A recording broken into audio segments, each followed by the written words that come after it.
I always knew you'd fail, Olivia. You're just not cut out for anything more. My mother's words cut deep, like shards of glass. We took you in, fed you, raised you, and for what? You can't even find a decent job, let alone achieve any real success. And as if on cue, my father joined in. His sharp snort and dismissive wave still haunt me. Go on, leave. Let's see how far you get with your pipe dreams. Their stares burned through me, as if I were a broken object they'd tried to fix for years, and now, in despair, were throwing away. I remember that moment so clearly, as if a branding iron had been seared onto my chest. A wave of anger, shame, and a strange sense of relief washed over me.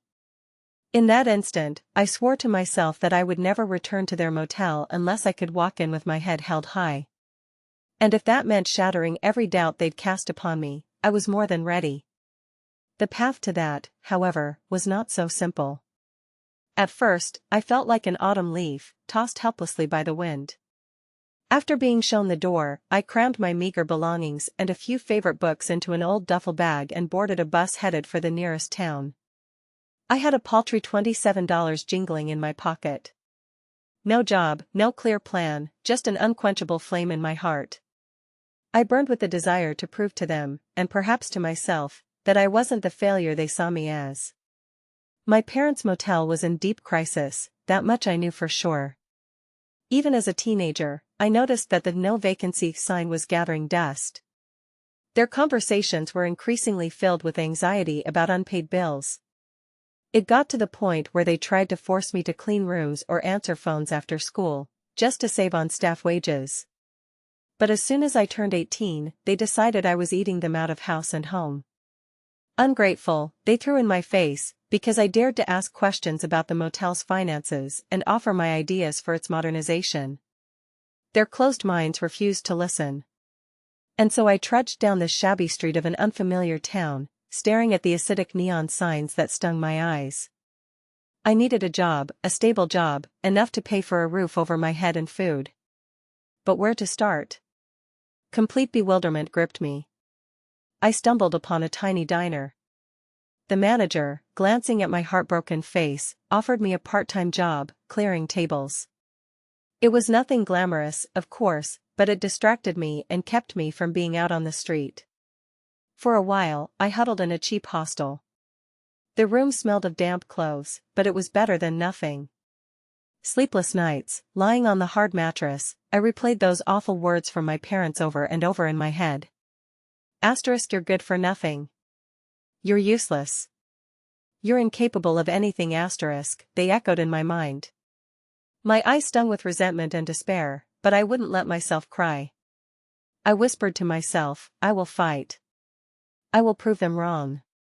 I started saving money. Penny by penny.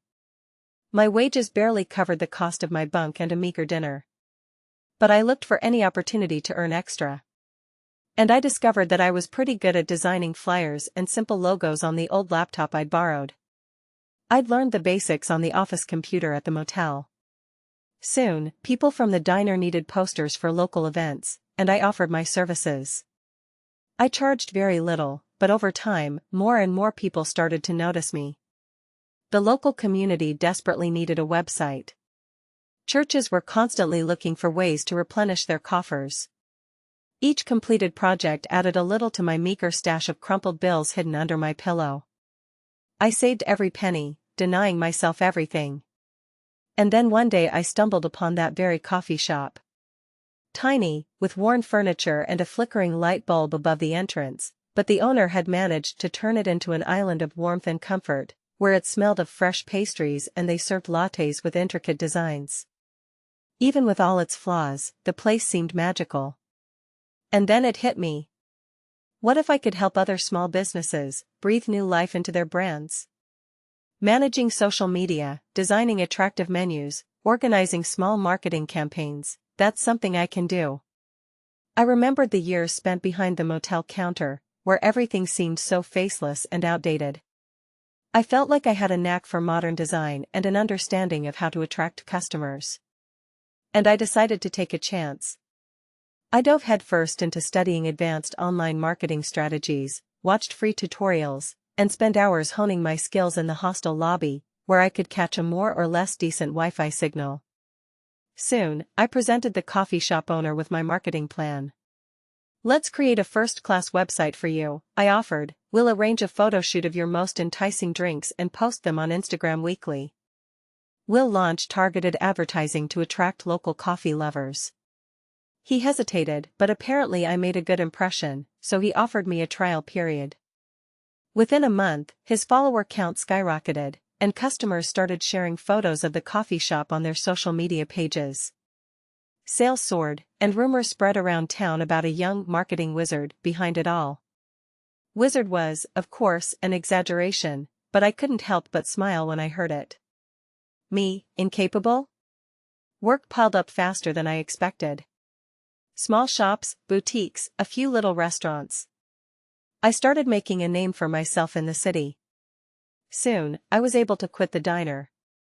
I finally moved out of the hostel into a tiny apartment with a single window that rattled pitifully with every gust of wind, but it was mine. In that memorable night, I froze in the tiny kitchenette, tears silently streaming down my cheeks.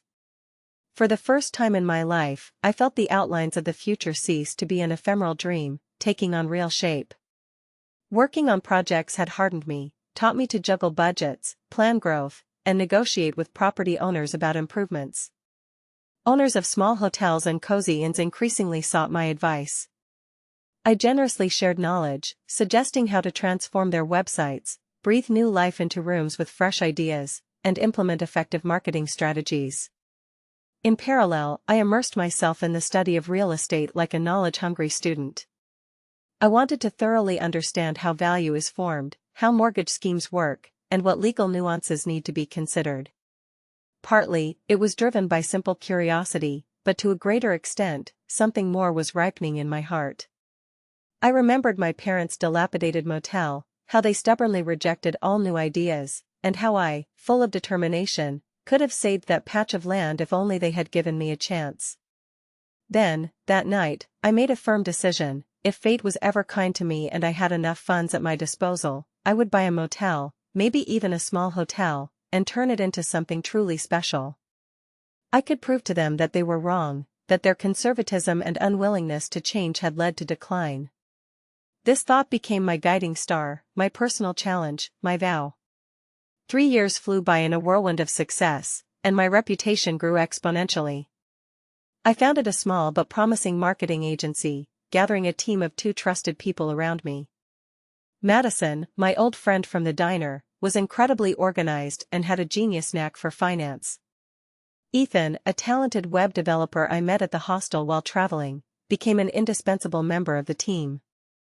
We took on projects for small businesses throughout the region, from cozy coffee shops to trendy art galleries and small hotels.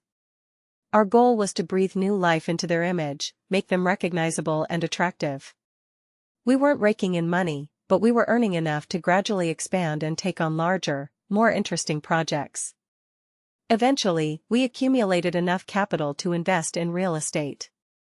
It was Madison who first stumbled upon an ad that could change our lives. One morning, she burst into the office with a beaming smile that was impossible to look away from. "Olivia, you won't believe it," she exclaimed, breathless with excitement. "A small motel is up for sale for practically nothing. The owners are deep in debt, and the bank is desperate to get rid of it." I felt a rush of adrenaline through my veins. Could this be the chance I had been waiting for so long? Holding my breath, I asked Madison to tell me all the details. And then goosebumps ran down my skin. I recognized the property address. My heart pounded in my chest when I saw the listing for my parents' motel. Their motel. Just recently, they were foaming at the mouth, proving that nothing would stop them, swearing that they didn't need me. And now they had come to this. I could only explain their decision to put the motel up for sale as desperation. Perhaps their pride was bleeding more than any physical wound.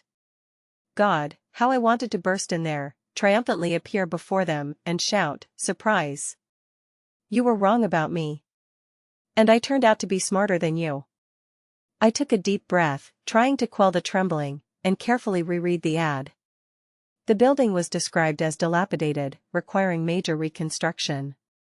The land, of course, was of interest, but the motel's reputation was hopelessly ruined. All the regular customers were lost, and the online reviews were terrible. And not a word about my parents. The ad only listed the name of the real estate agency. It looked like the bank had already foreclosed on the motel, or was about to. A fierce battle raged within me. One part of me clung to childhood memories, of my parents tucking me into bed, their voices sincere as they said, "We love you, sweetie." Remembrances of those warm, tender moments softened my fury. But then I recalled how they'd cast me out, branding me a failure. How they'd ignored my calls for months while I desperately struggled. Not a word of apology, not the slightest attempt to make amends. And then I decided, I'd buy this place. Hide behind a pseudonym and watch their reactions when they discovered the person transforming their dilapidated shack into a gleaming jewel was the very daughter they'd so disdainfully rejected. We arranged the purchase through an LLC, under a fictitious name that bore no connection to me. Madison knew all the intricacies of such paperwork, and Ethan had an acquaintance who specialized in acquiring real estate with the utmost discretion. It was a legal carousel, but we managed. 2 months later, the deal was done. A mixture of elation and chilling dread surged through me. I closed my eyes and envisioned that dilapidated sign, the dreary rooms with peeling wallpaper, the stuffy air of the main office, thick with the scent of dust and hopelessness. But then another image flashed before my eyes, a bright, stylish renovation, a fresh brand, a clean, modern design that would catch the eye of passing travelers, sparking genuine interest and a desire to stop. I stepped onto the motel's weathered parking lot in the bleak dawn, clutching the keys in my hand. The place seemed deserted, like a forgotten sideshow. Stubborn weeds pushed through the cracks in the asphalt. The neon sign flickered, illuminating only half the letters. Smears marred the dusty window of the reception area. Every step echoed hollowly in the silence. Opening the door, I recoiled at the creak and the wave of stale air that hit my face. Dust motes danced in the shafts of sunlight filtering through the gaps. And this was what my parents had preferred to their own daughter. It was laughably pathetic. Bitter laughter welled up in my throat. No wonder they were mired in debt. They'd never known how to adapt, afraid to try anything new. I took a deep breath, steeling myself. "I can do this," I whispered. For years, I'd helped others pull their businesses out of the mire. Now I'd do it for myself, and it would be the ultimate form of poetic justice. The first weeks passed in a feverish blur. I had to coordinate a complete overhaul. Everything, from the lobby to the rooms, needed either major repairs or complete replacement. As luck would have it, plumbing problems surfaced immediately. As soon as we started digging, the rusty pipes made their presence known. Then it turned out the roof was leaking. In some rooms, ominous mold lurked behind the wallpaper. I hired a crew of workers, tough guys, but even they looked disheartened by the sheer scale of the work ahead. Every day, clad in a dust mask, I toured the construction site.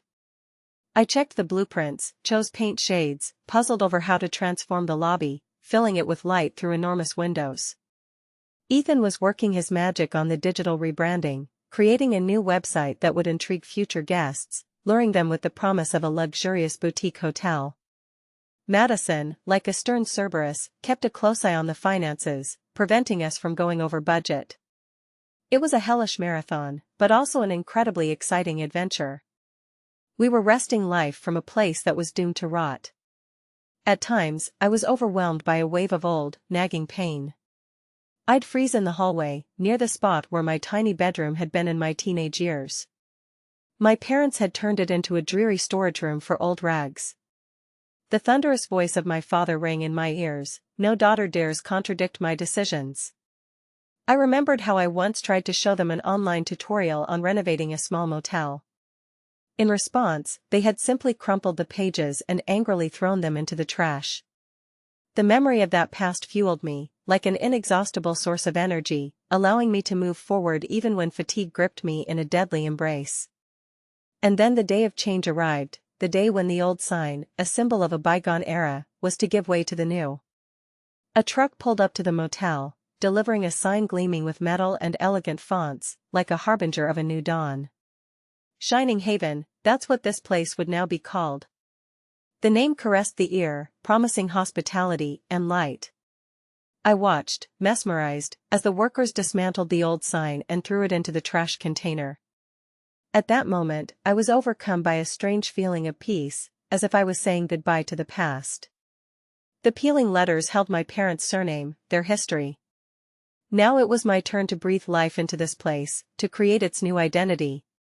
After the sign, we dove headfirst into the transformation of the interior. New carpets, polished hardwood floors, updated bathroom fixtures, huge TVs, fluffy bedding. We left no detail untouched, adding small touches that create an atmosphere of coziness and comfort, potted plants along the hallways, artwork by local artists on the walls. We meticulously checked everything from Wi-Fi speed to working light switches, striving to make every guest feel like they were in a cozy, high-quality haven the moment they stepped inside. And just days before the soft opening, I looked around and didn't recognize the place. There was no trace of the sad, dilapidated shell it once was. Shining Haven truly shone, promising its guests warmth and comfort. A spacious reception desk greeted us, where friendly staff beamed with smiles. The manager, a true hospitality professional, kept everything in order. The lounge area beckoned with complimentary coffee and delicious snacks. The warm color palette created an inviting atmosphere, making it feel more like a boutique hotel than a typical roadside motel. Our marketing strategy was built around intriguing teasers on social media, local news coverage, and collaborations with popular travel bloggers. And it worked. People were thrilled, seeing our transformation as an inspiring success story. The forgotten motel seemed to have risen from the ashes, transformed into a luxurious gem. The phone was ringing off the hook with reservations even before the official opening. Soon, rumors spread around the area. Everyone was wondering who had bought the motel. Some said my parents had left the state, or at least that's what many thought. I was eager to know if they had changed, if they had learned anything new. But I hoped that they wouldn't recognize the old building behind such a massive rebranding. After all, my parents had never been big fans of the internet. The tension in the air was palpable, as all local news stemmed from gossip, and it felt like a storm was about to break. On opening day, we held a small but heartfelt ribbon-cutting ceremony, inviting owners of nearby businesses and a few loyal clients from my marketing agency who wanted to support us. The event was modest but warm. I gave a short speech under a pseudonym, as I wasn't supposed to be identified as the owner. I was introduced as a branding expert from the agency. Madison shone as the hostess, diverting attention from me. We treated guests to light refreshments, gave tours of the new rooms, and offered champagne to toast our success. I, in a simple black dress, greeted guests with a smile, feeling both proud and slightly numb from the whirlwind of events. The image of the day I was kicked out of the house kept flashing through my mind. If only my parents could see me now. I thought, barely able to control the tremor in my voice. A few days later, I received a call from an unknown number. At first, I ignored it, but a new message from the same number made me go cold. I'm in town. Need to talk about Shining Haven. Dad. The world stood still. They were back. Or at least he was. He must have sniffed something out about the motel. My heart was racing, my palms were sweating. Thoughts swirled in my head like a disturbed beehive. Ignore it? Call? Lay it all out? None of the options seemed like a win. In the end, curiosity, like poisonous ivy, ensnared my mind. I replied from a burner phone I used exclusively for work, pretending to be one of the receptionists. Hello, you've reached the service line for Shining Haven. How can I help you? I typed, feeling like the ultimate coward. Sneaky? Absolutely. But I needed to understand what he was up to. The answer came instantly, I need to know who the current owner is. I have questions. The previous owners never gave us the opportunity to buy the motel back. It's urgent. Their audacity was astounding. They were acting as if they had been robbed of their dream, even though they were the ones who had run everything into the ground. A wave of anger washed over me, but I typed calmly in the chat, "I can forward your request to management. We will definitely get back to you." And then I immediately ended the conversation. I couldn't give them the slightest reason to suspect anything. I had to wait and see what they would do next. And sure enough, the next day my father tried to contact Madison. Apparently, he had gotten her contact information somewhere. He left her a message in which he casually mentioned some unresolved issues that he and my mother had. That was the exact phrase he used, unresolved issues.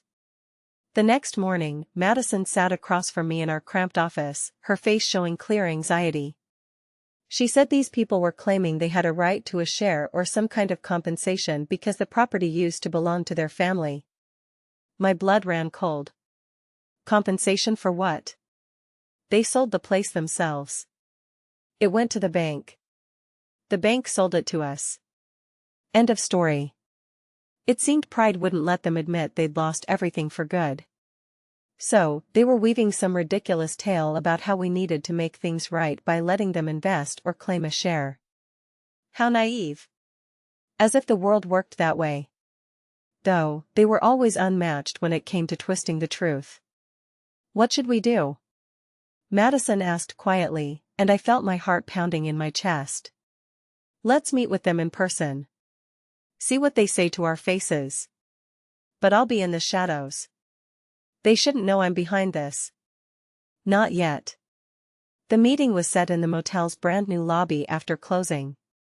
I watched the proceedings through the security cameras from the back room, every nerve stretched tight. They arrived together.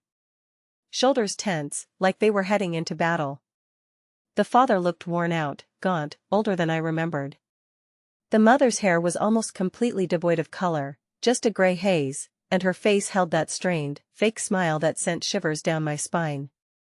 Exactly the same one she wore the day she kicked me out of the house.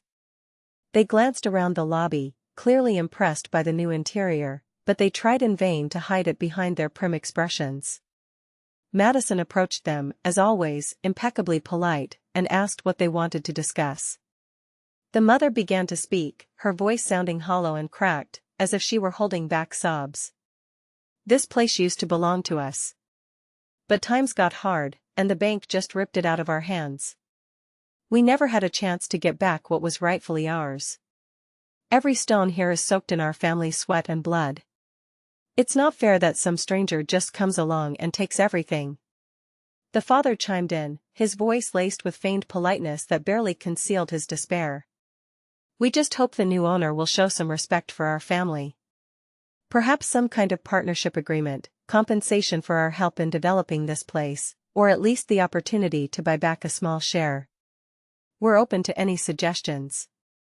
Their smug tone made my blood boil. I was ready to burst out of the back room and scream, "Did you ever show me an ounce of respect? You told me I was worthless and chased me away." But I restrained myself, biting my lip until it hurt to keep from giving myself away. Madison, remaining as composed as an ice sculpture, simply shrugged slightly. "I'm afraid you'll have to discuss that directly with the owner. But as far as I know, there's no legal basis for these demands. The bank sold this property completely legally." The mother, trying to feign modesty, made a face that was more like prim desperation. "We have experience managing a motel, knowledge of local laws, the ability to keep it afloat," she declared, ironic about her own recent collapse. The father nodded vigorously, agreeing, "Yes, we have a lifetime of experience behind us."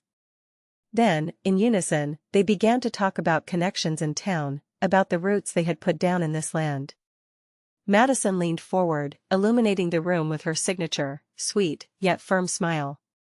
"Frankly, the current owners have already completed a full renovation, breathed new life into this motel, creating a completely new brand.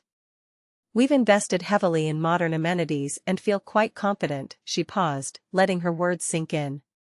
"As for your story, we sympathize.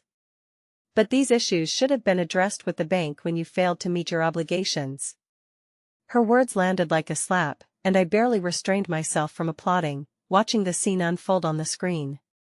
The mother's lips pressed into a thin, displeased line. We would never have defaulted if we had had more time. Family circumstances forced us to step aside. That doesn't mean we're incompetent, the father interjected, trying to salvage the situation. We're also concerned about the suspiciously favorable deal that we believe the new owners made. We demand the opportunity to rectify this situation. Their eyes darted around the room, as if searching for a clue as to who was making the decisions. But Madison remained ice-cold, clearly and concisely explaining that we had no reason to meet their demands. "We'll pass on your message," she said curtly, "but I wouldn't hold your breath waiting for a response." They tried to pressure her, their voices growing louder and more aggressive. But we didn't let them get away with it, calling security. It didn't escalate into a full-blown scandal, but they left, casting angry glances. At that moment, one of their fathers slammed the glass door shut with a bang. That sound echoed in my memory, reminding me of him throwing plates in a rage when I was a child, either because dinner was cold or the bills were too high. But now everything was different. I didn't have to be afraid of him anymore. This was my territory, well, mine and my partner's, but deep down, I felt like it was rightfully mine. When they left, I was overcome with a strange mix of triumph and anxiety. I was elated by the victory, but at the same time, I had a deep-seated fear that they would try to dig up something compromising. Sure enough, the next morning, the phone was ringing off the hook with calls from local TV stations. Rumors had reached them about the conflict with the previous owners. I knew right away, my parents had done it, fed them the story, hoping to put pressure on us. A wave of old insecurity washed over me. That eternal fear that I was still, just a powerless daughter. But no. I was a grown woman, a business owner, with legal rights and a powerful brand behind me. If they wanted a war, they would get one. My marketing experience kicked into high gear. We immediately published a statement on social media: Radiant Haven was legally acquired. We respect local history and will continue to serve the community. We kept the tone polite but firm, like steel. The next day, as soon as I stepped into the office, I received a message from an unknown number: "Olivia, we know this is your doing. Stop hiding, meet us." My breath caught in my throat. How did they know? Had someone figured me out? Maybe a local contractor or employee who knew me from before? Or had my parents guessed, remembering how I always dreamed of fixing this place up? For the first time in years, I dialed their number from my personal phone, and my fingers went cold. "You used to say I was worthless," I spat into the phone. "You threw me out, ordering me never to come back. And now you expect me to listen to you?" My hands were shaking as if I had a fever when I hit send. Not a minute passed before the phone vibrated, displaying my mother's name on the screen. Swallowing hard, I answered in a trembling voice. Her broken, anguished sigh came through the line. "We never said you were worthless, Olivia." Her voice was full of pain. "We were desperate. Financial difficulties, constant stress. But we're your parents." Rage flared up in me like a match thrown into dry kindling. "You called me a failure," flashed through my mind. "You predicted my downfall." I clenched my teeth until my jaw ached. I heard some movement on the line, and then my father spoke. "Olivia, this is your dad. Let's be reasonable. We raised you, after all. Can't we come to some kind of agreement? You have the motel now, and we—" I didn't let him finish. The rage that was seething inside me burst out. "You disowned me. You laughed at me. And now that you see I've accomplished something, you want a piece of it?" A heavy silence hung in the air. I could hear my own heart beating. Finally, my mother broke the silence in an icy tone: "Don't you dare be so ungrateful. We clothed and fed you. If it weren't for us, you wouldn't have a clue how to run that motel. You owe us everything." At that moment, something broke. The last spark of sympathy for them died, leaving only the ashes of resentment. "Oh, you," my voice trembled with suppressed anger. "For every tear I shed, for every humiliation? You don't owe me anything. You should be begging for forgiveness, and until I hear those words, forget about coming to my place." I hung up abruptly, feeling the rage churning inside me. The following weeks turned into hell. The phone was ringing off the hook with their messages. My father made threats about going to court, but they didn't scare me. I knew we had acted within the law. My mother tried to guilt-trip me, sending heartbreaking messages about how the motel was her legacy and how I was supposedly tarnishing the family name. But it was a lie. She had let it fall into disrepair.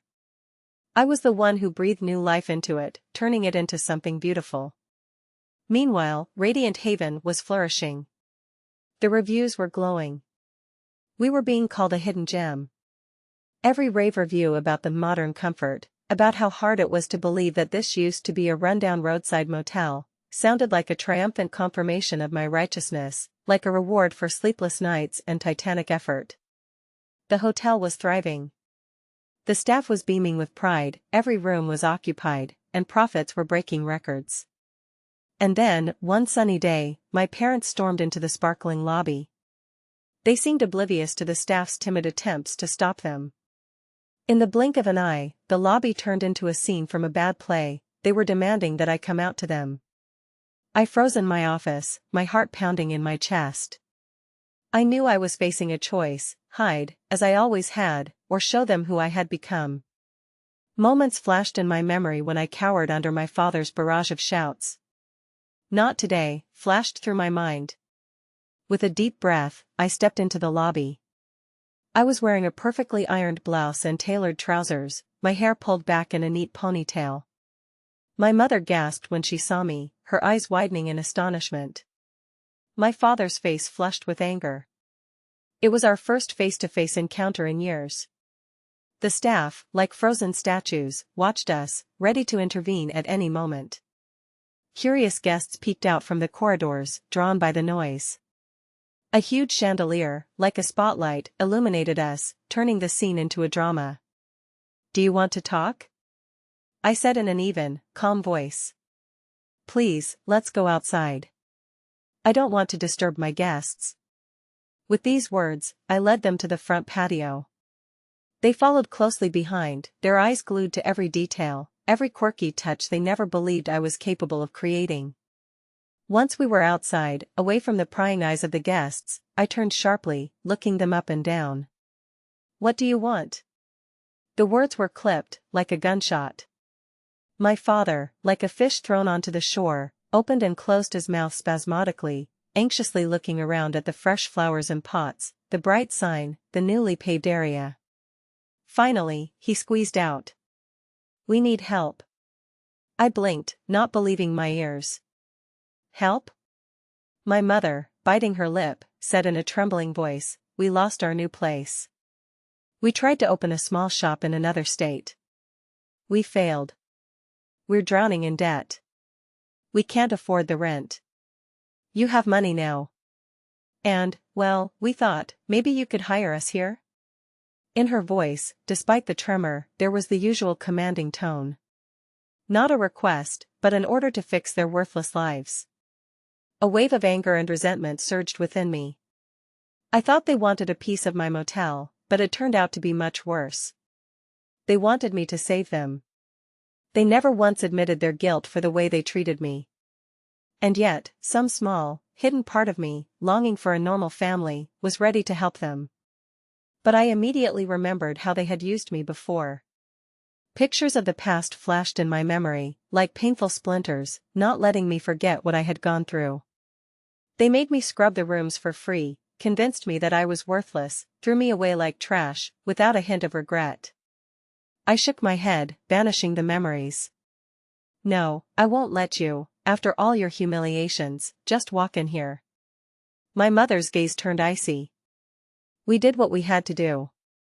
It was tough love, but it made you strong. Maybe you should be grateful?" My jaw dropped in astonishment. What audacity! I raised my hand, cutting her off. "Enough.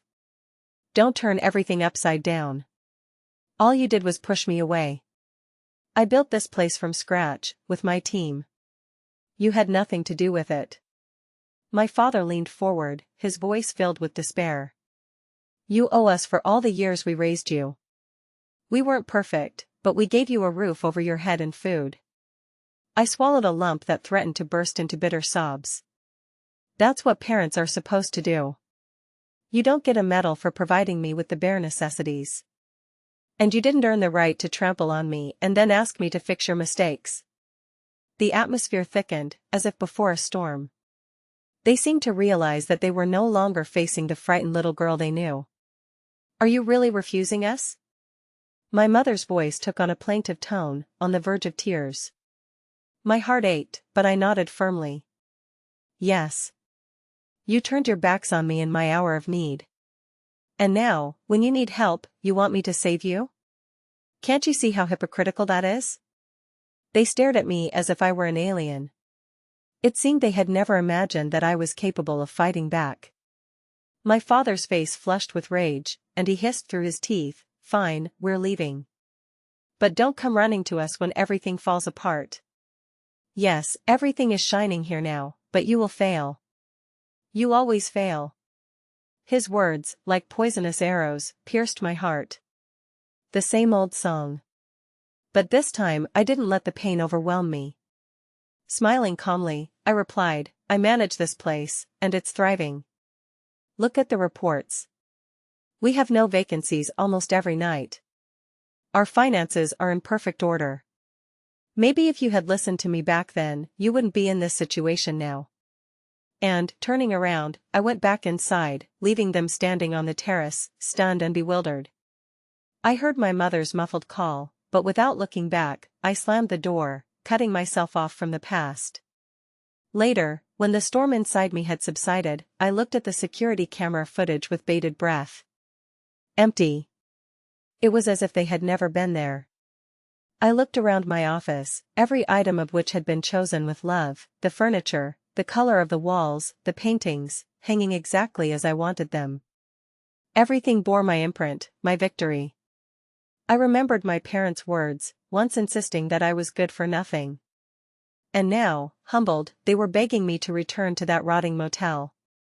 Wasn't that the ultimate justice? Soon after, I learned from mutual acquaintances that my parents had found refuge in a cheap diner on the outskirts of town. The irony, this place wasn't even a shadow of their former motel. Rumors began to circulate that they were spreading heartbreaking stories about a traitorous daughter who had stolen their business. But people knew the truth. The old place was lost forever. And the new one was different, it was mine.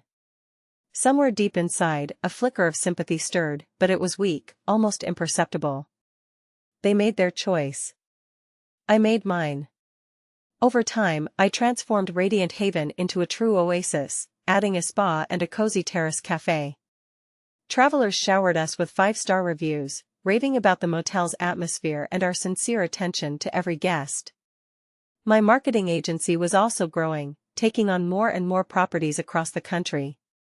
Sometimes, sitting on the roof of Radiant Haven at night under the shimmering blanket of stars, I wondered, did my parents realize what they had lost when they turned away from me? Perhaps that was their path in life. I had done all I could. They tried to call a few more times, always finding some pretext. "We just want to talk. Let's make up." But every conversation turned into a torrent of accusations about my disloyalty. Eventually, I blocked their numbers, deciding that if they really wanted to apologize, they would find a way to prove it with actions. My revenge was never about destroying them. My revenge was about taking what they had rejected and turning it into something beautiful, something to be proud of. I didn't wish them harm, no. I simply burned with the desire to prove that they were wrong, cruelly wrong, about me. To show that I was capable of more, much more, than they could have imagined. I remember my journey.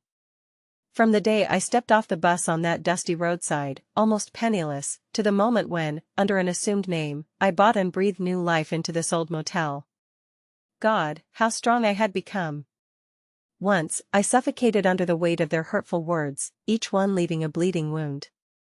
Now, their insults barely scratch my armor. Perhaps that is the most exquisite revenge. To live such a life, so full of meaning and purpose, that their poisonous arrows simply cannot penetrate my self-esteem. Radiant haven, that's my living proof. Proof that I am not the pathetic, fragile failure they saw me as. I am capable of real success. Perhaps even greater success than they could ever achieve. And if they ever cross the threshold of this place again, wanting to book a room, well, they'll have to pay full price, like everyone else. No family discounts, no privileges. Because I'm no longer the timid, pitiful girl who once begged them for approval. That girl is dead. All that's left is me. Strong and independent. And Radiant Haven is my empire. I am the heart and soul of this magnificent place. My name may not be on the sign, but my spirit lives in every corner of it.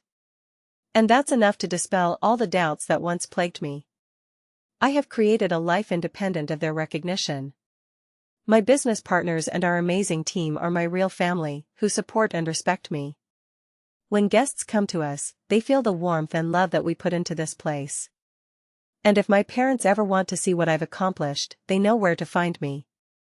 Let them enter through those polished glass doors, let their gaze glide over the sparkling floors, let them inhale the scent of success, mixed with the fragrance of fresh flowers in the lobby.